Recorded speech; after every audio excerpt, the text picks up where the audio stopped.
Godavari drinking water scheme phase 2, 3 project పనులకు గండిపేటలో శంకుస్థాపన చేశారు సీఎం రేవంత్ రెడ్డి. రాష్ట్ర ప్రభుత్వం 7,360 కోట్లతో ఈ పనులు చేపడుతోంది.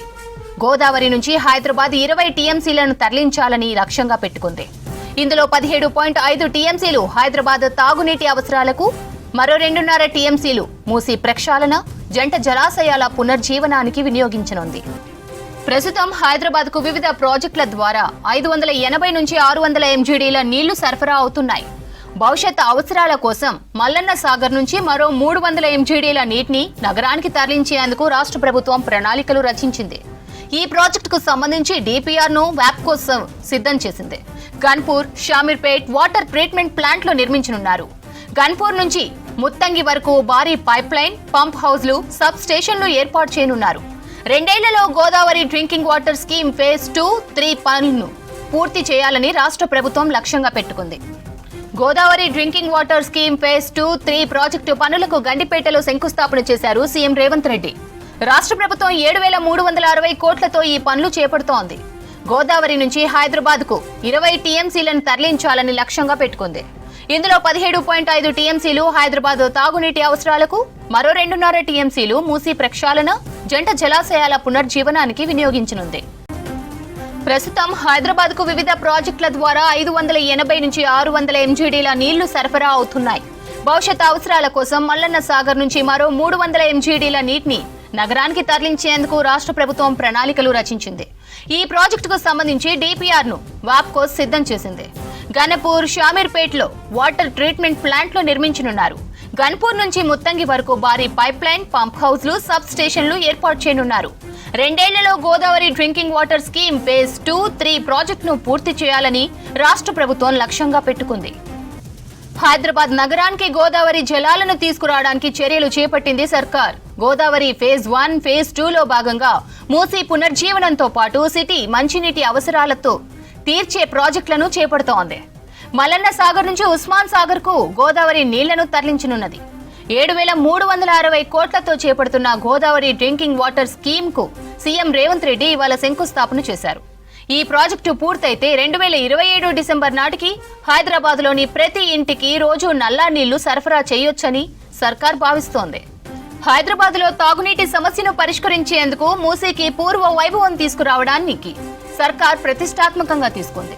Godavari drinking water scheme phase 2, 3 ప్రాజెక్టును ప్రభుత్వం హైబ్రిడ్ యాన్యుటీ మోడల్ విధానంలో చేయనుంది. దీనికి మొత్తం 7,360 కోట్లు ఖర్చవుతాయని అంచనా వేస్తోంది. ఇందులో 40% వాటా ప్రభుత్వం భరించనుంది. మిగిలిన 60% నిధులు కాంట్రాక్ట్ కంపెనీ సమకూర్చుతుంది. ఇక ప్రాజెక్టులను కేవలం 2 ఏళ్లలో చేయాలని సర్కార్ లక్ష్యంగా పెట్టుకుంది.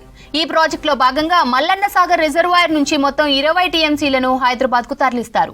ఇందులో 2.5 టీఎంసీలతో ఉస్మాన్ సాగర్, హిమాయత్ సాగర్ జలాశయాలను నింపి మూసీ పునర్జీవనానికి వినియోగిస్తారు. మిగిలిన 17.5 టీఎంసీలను హైదరాబాద్ తాగునీటి అవసరాలకు ఉపయోగిస్తారు. మార్గమధ్యంలో ఉన్న చెరువులు కూడా ఈ జలాలతో నింపుతారు. నియోపోలిస్, సెజ్ అభివృద్ధి, కోకాపేట్ లేఅవుట్ సమగ్ర అభివృద్ధికి సంబంధించిన ప్రాజెక్టుకు కూడా సీఎం రేవంత్ రెడ్డి సోమవారం శంకుస్థాపన చేయనున్నారు. 298 కోట్లతో చేపడుతున్న ఈ ప్రాజెక్టుతో నియోపోలిస్ సెజ్ లో తాగు, మురుగునీటి వ్యవస్థలను అభివృద్ధి చేయనున్నారు. దీన్ని కూడా 2 ఏళ్లలో పూర్తి చేయాలని సర్కార్ లక్ష్యంగా పెట్టుకుంది. ఈ ప్రాజెక్టు ద్వారా దాదాపు 13 లక్షల మందికి లబ్ధి చేకూరనుంది.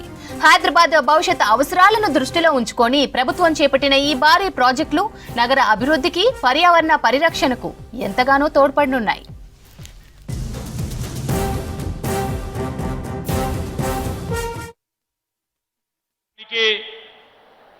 త్రాగునీరు సమస్య ఉండకూడదని ఆలోచన చేసి గౌరవ ముఖ్యమంత్రి రేవంత్ రెడ్డి గారి చేతుల మీదుగా ఈరోజు ముఖ్య అతిథిగా విచ్చేసిన ముఖ్యమంత్రి గారి ఆలోచన చేసి 7,360 కోట్ల రూపాయలతో గోదావరి తాగునీటి సరఫరా పథకానికి శంకుస్థాపన కార్యక్రమం చేస్తా ఉన్న సందర్భంలో మరి మాతో పాటు ఇచ్చేసిన గౌరవ సహచర మంత్రివర్గ సోదరులు పొన్నం ప్రభాకర్ గారు, గౌరవ మంత్రివర్గ సోదరులు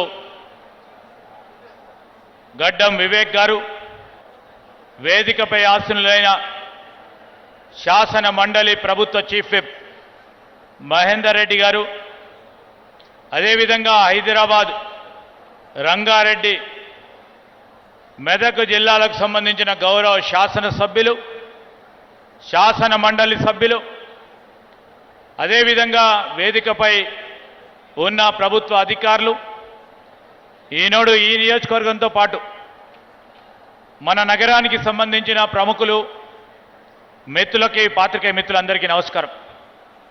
రెండు విషయాలు. ఈరోజు అనేక సంవత్సరాలుగా పెరుగుతా ఉన్న జనాభాకు సంబంధించి తగ్గట్టుగా తాగునీటి సరఫరా లేని సందర్భాలు 10 సంవత్సరాలుగా అనేకంగా చూశాం. ఇప్పుడే మరి హెచ్ఎండిఏ కమిషనర్ గారు చెప్పారు, వాటర్ వర్క్ సంబంధించిన కమిషనర్ గారు చెప్పారు. ఆనాడు నైజాం, తదుపరి స్వాతంత్రం వచ్చిన తర్వాత కాంగ్రెస్ పార్టీ ప్రభుత్వ హయాంలో ఒక ప్రక్కన కృష్ణా నది జలాల నుంచి, ఇంకో ప్రక్కన గోదావరి నది జలాల నుంచి, మంజిరా నది జలాలను సంబంధించి ఆ నది జలాలను ఇక్కడ తీసుకొచ్చి హైదరాబాద్ మహానగరానికి సంబంధించిన ప్రజానికానికి త్రాగునీటి సమస్య లేకుండా చూసే కార్యక్రమం ఆనాడు కాంగ్రెస్ పార్టీ ఉమ్మడి ఆంధ్రప్రదేశ్ రాష్ట్రంలో చేపడితే, తెలంగాణ రాష్ట్రం ఏర్పడ్డ తర్వాత మరి 10 సంవత్సరాలు గడిచినప్పటికీ పెరుగుతా ఉన్న జనాభా అవసరాలను కూడా దృష్టిలో పెట్టుకోలేదు గత ప్రభుత్వం. ఇటు ప్రక్కన త్రాగునీటి కానీ, అదేవిధంగా ఇక్కడ అంతా కూడా ఈ ప్రాంతాలకు సంబంధించి మరి ప్రాణ నష్టం కాకుండా ఈరోజు ప్రాణ ఆయువుగా కలిగే మంచి గాలిని పీల్చాలనే కార్యక్రమంతో పక్కన ముఖ్యమంత్రి గారు మూసీ నది ప్రక్షాళన సంబంధించి ఈరోజు త్రాగునీటికి సంబంధించి 300 MGDలకు సంబంధించిన నీటి అవసరాలను తీర్చడానికి, దానికి తోడు 5 TMCలు మూసీ నది జీవ నదిగా ప్రవహించడానికి, ఈ ప్రాంత వాసులందరికీ కూడా నీరు అందించడానికి శ్రీపాద ఎల్లంపల్లి నుంచి లిఫ్ట్ చేసుకొని ఆనాడు మేము కట్టిన శ్రీపాద ఎల్లంపల్లి నుంచి నీళ్లను లిఫ్ట్ చేసి ఈరోజు ఇక్కడే హైదరాబాద్ నగరానికి తీసుకొస్తా ఉన్న సందర్భంలో మీ అందరి తరఫున మరి ఆలోచన చేసిన ముఖ్యమంత్రి గారికి హృదయపూర్వకంగా మరి కృతజ్ఞతలు చెప్పాల్సిన అవసరం ఉంటుంది. ఆ రోజు మౌలానా అబుల్ కలాం ఆజాద్ గోదావరి ఫేస్ ప్రాజెక్టు కార్యక్రమాలు చేపట్టి పూర్తి స్థాయిలో అయిపోయిన తర్వాత ప్రాజెక్టు నిర్మాణం పూర్తి స్థాయిలో అయిపోయి నీళ్ళు ఇచ్చే సందర్భంలో ప్రభుత్వాలు మారి పార్టీకి సంబంధించిన కొంతమంది వేరే పార్టీలకు సంబంధించి వారు తీసుకొచ్చే ప్రయత్నం చేశామని చెప్పటం ఎంత సిగ్గుచేటుగా ఉండేనో కాదు. ఈరోజు రాబోయే 2 సంవత్సరాల్లో అవసరాలను దృష్టిలో పెట్టుకొని త్రాగునీటి సరఫరా చేయడానికి ఈ కార్యక్రమానికి నాంది పలికిన ప్రభుత్వం కాంగ్రెస్ ప్రభుత్వం. ఇదే మార్పు అని చెప్పడానికి నిస్సందేహంగా మేము చెప్పదలుచుకున్నాం. ఈ సందర్భంలో గౌరవ ముఖ్యమంత్రి గారికి మరి ఈ జంట నగర వాసుల తరఫున, ప్రత్యేకంగా రంగారెడ్డి జిల్లా వాసులందరి తరఫున కృతజ్ఞతలు తెలియజేస్తూ సెలవు తీసుకుంటా ఉన్నాను. జై హింద్.